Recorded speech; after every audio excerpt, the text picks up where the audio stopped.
आता मी पिंपरी या गावामध्ये उभा आहे आणि ज्या ठिकाणी 8 जुलैच्या दिवशी या ठिकाणी भलं मोठं असं पिंपळाचं झाड हे कोसळलं आणि त्याच्यामध्ये जवळजवळ 10 ते 15 घरं हे अक्षरशः ते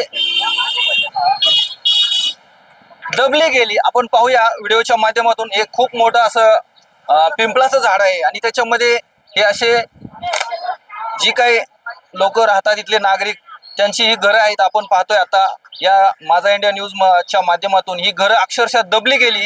हे झाड जे आहे ते पिंपरी चिंचवड महानगरपालिकेच्या माध्यमातून हे झाडाच्या फांद्या कट करण्यात आल्या, परंतु येथे राहणारे नागरिक जे आहेत अक्षरशः त्यांना बाहेर राहण्याची वेळ आली. हे आपण पाहतोय या ठिकाणी त्यांचं अक्षरशः सगळं घरातलं सामान पूर्ण पुराच्या पाण्यात तर ते डुबलं गेलं. त्याचबरोबर हे झाड देखील कोसळल्यामुळे आता सध्या येथील नागरिक खूप एकदम त्रस्त मध्ये जीवन त्यांचं सध्या जगताना आपल्याला पाहता दिसतंय. आपण पाहतोय माझा इंडिया न्यूजच्या माध्यमातून हे चित्र. आपण येथील नागरिकांशी देखील चर्चा करणार आहोत. नेमकं कधी झाला हा प्रकार आणि काय कशा प्रकारची ही परिस्थिती सध्या त्यांच्यावरती वेळ आली आता सध्या. काय सांगाल ताई, कभी हुआ ये अभी 5-6 तारीख को ही हुआ है। हाँ और हमारे यहाँ पे इतनी बुरी परिस्थिति ना, हम लोग रोड पे रह रहे हैं। यहाँ कोई नगर सेवक भी नहीं आ रहा है देखने के लिए। वोटिंग के टाइम पे आते हैं कि बाबा हमें वोट दो, 2000 का 3000 का तुम लालच देते हैं, वोटिंग ले लेते हैं। तुम आके देखो तो सही बाबा हमारे यहाँ पे क्या है, जनता क्या कर रही है, क्या नहीं कर रही, किस परिस्थिति में है। ये झाड़ आधा का आधा ऐसे ही छोड़ दिया। अभी हम कहाँ जाए, कहाँ रहे? रोड पे हम लोग अपने बच्चों को लेकर रह रहे हैं, कहाँ पर जाए हम लोग, क्या करें भाई? कोई तो कुछ तो हमारा रास्ता निकाले ना। हम लोग कब तक ऐसे रहेंगे, कब तक हम लोग आस पड़ोस में रहेंगे या किसी छत के नीचे? बारिश आए तो उसमें प्रॉब्लम, कहाँ बैठे कहाँ सोए। हाँ, दिन रात क्या मेरी नींद खराब हो चुकी है। तो हमारा ऐसा कुछ ऐसा करो कि हमारे पुनर्वसन हो सके। आपके घर में कितने लोग हैं? हमारे 4 है। मैं मेरा आदमी है और मेरी 2 बेटियां हैं। मैं अपनी बेटियों को लेकर कहाँ जाऊँ? बेटे क्या करें, स्कूल में जाते क्या नहीं? जाते हैं ना, मेरी एक लड़की 11वीं में है और एक 9वीं में है। तो मैं कैसे करूँ? मैं खाना भी नहीं बना सकती उनके लिए। आप अभी किधर रह रही? रोड पे ही है हम। रोड पे? वो हाथ गाड़ी देख रहे हो? हाँ। वो हाथ गाड़ी पे हम लोग सोते हैं। हाथ गाड़ी पे? हाथ गाड़ी पे सोते हैं हम अभी लोग। तो कोई आया नहीं इधर? कोई नहीं आया, कोई भी नहीं आया जो कोई आकर कुछ कर सके। खूपच अशी बिकट प्रसंगी परिस्थिती या नागरिकावरती खरंच ओढवलेली आपल्याला दिसून येते. आणखीन देखील काही नागरिक आहेत, महिला आहेत या ठिकाणी राहणाऱ्या. काय सांगाल ताई?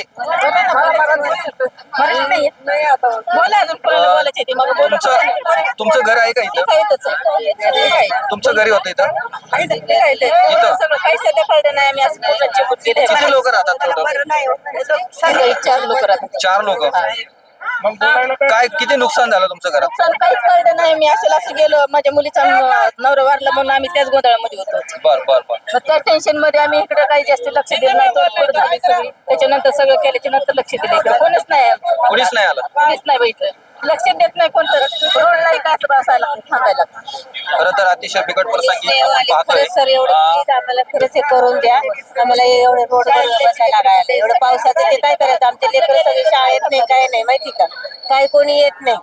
वोटिंग करायच्या वेळी हात जोडत येतात आणि आता आमच्यासाठी कोणीच येऊ शकत नाही का? केलं पाहिजे, त्यासाठी सगळं करून द्यायला पाहिजे. लवकरात लवकर व्हायला पाहिजे सर. घर तो आधे टूटेले, आधे घर में तो पानी आ गया है। हम ऑपरेशन कर लेंगे, हम भी बच्चों को लेके दूसरों के घर में जाके बैठेंगे। ऑपरेशन हो गया, दवाखाने में ऑपरेशन होकर पड़ा था, मंगता फ्रूट सब ला के दिखाएंगे आपको। नहीं, लड़की जवान लड़की लोग को लेके ऐसा कहाँ रखेंगे? हमको कुछ करके दिए तो ना दिखाना। बच्चे लोग को लेके किधर जाएंगे? सबके सब ये घरों में छोटे छोटे बच्चे, सबके बड़े जवान लड़के आए।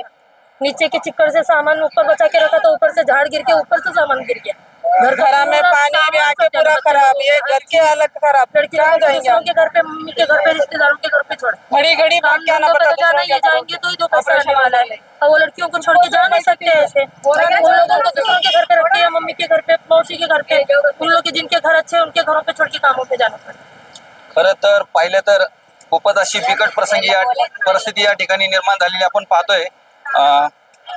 आप रहते इधर? हाँ, हमारे इधर घर है नीचे, झाड़ के नीचे घर है हमारी। कितने लोग रहते? हम लोग 4 जन है।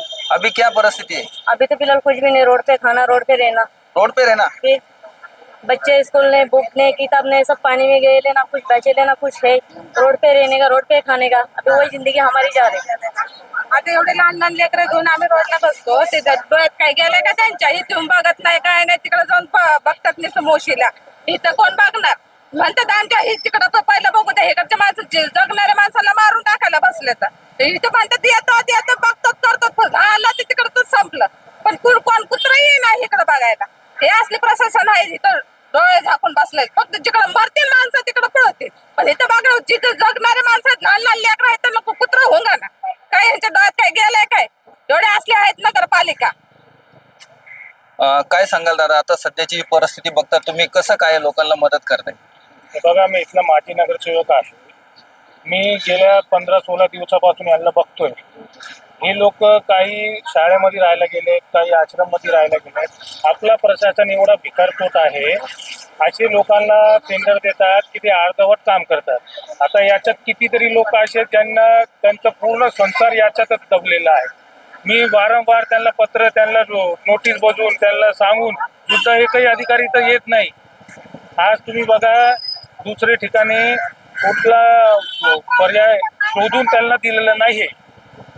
आज माझं प्रशासनाला एवढं म्हणणं आहे की तुम्ही या लोकांच्या संसार तरी वसून द्यायला पाहिजे. नक्कीच, खरं पाहिलं तर चित्र अतिशय हलाखीचं या ठिकाणी दिसतंय. शाळेतील छोटी लहान मुलं देखील या ठिकाणी आपण पाहतोय. तू कितवीला आहे बाळा? चौथीला. कुठे आहे शाळेत? इंदिरा गांधी. शाळेत जातो का आता? नाही. किती दिवस झाले शाळेत जात नाही? 8 दिवस. आठ दिवस झालं. कशामुळे जात नाही? कपडे नाही, बॅग नाही. कुठे गेलं कपडे बॅग? वाहून गेले. पुराच्या पाण्यात वाहून गेलं. खरोखर अतिशय बिकट परिस्थिति। तेरा नाम बता। सुमैया। कौन से क्लास में? स्कूल में जाते हैं अभी? अभी तुम्हारा घर किधर है? अपना घर तुटून गेले बघा. तुटून गेले पुराच्या पाण्यात. खरोखर अतिशय परिस्थिती बिकट आपल्याला पाहतोय आपण. काय सांगाल, एकंदरीत तुम्ही रहिवाशी इथले, काय परिस्थिती नेमकी झाली इथं? पुराच्या पाण्याने सर्व वाहून गेलेलं आहे. वाड्याचं मोठं झाड पूर्ण होतं ते आमच्या घरावरती पडलं. त्याच्यानंतर जे काही नुकसान भरपाई आहे ते पालिकांनी द्यावं आम्हाला. ते झाडाचं जो उचलायला कोण अधिकारी वगैरे कोणी साथ देत नाही. ते आमची प्रतिक्रिया आहे की आम्हाला आमच्या ज्या जागेवरती होते त्या जागेवर संकलित करून द्यावं, एवढी तुमची मागणी आहे? मागणी आमची.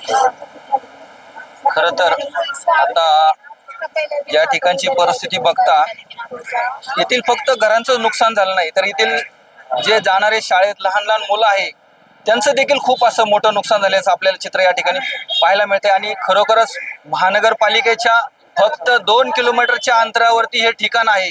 पिंपरी गावातील हे जे ठिकाण आहे या ठिकाणी भलं मोठं असं झाड कोसळलं आणि यातील जवळजवळ 15च्या आसपास पुढचे संसार हे उद्ध्वस्त झाल्याचं चित्र आपल्याला पाहायला मिळतंय. माझा इंडिया न्यूज साठी मी भीमराव बरकडे, पिंपरी चिंचवड.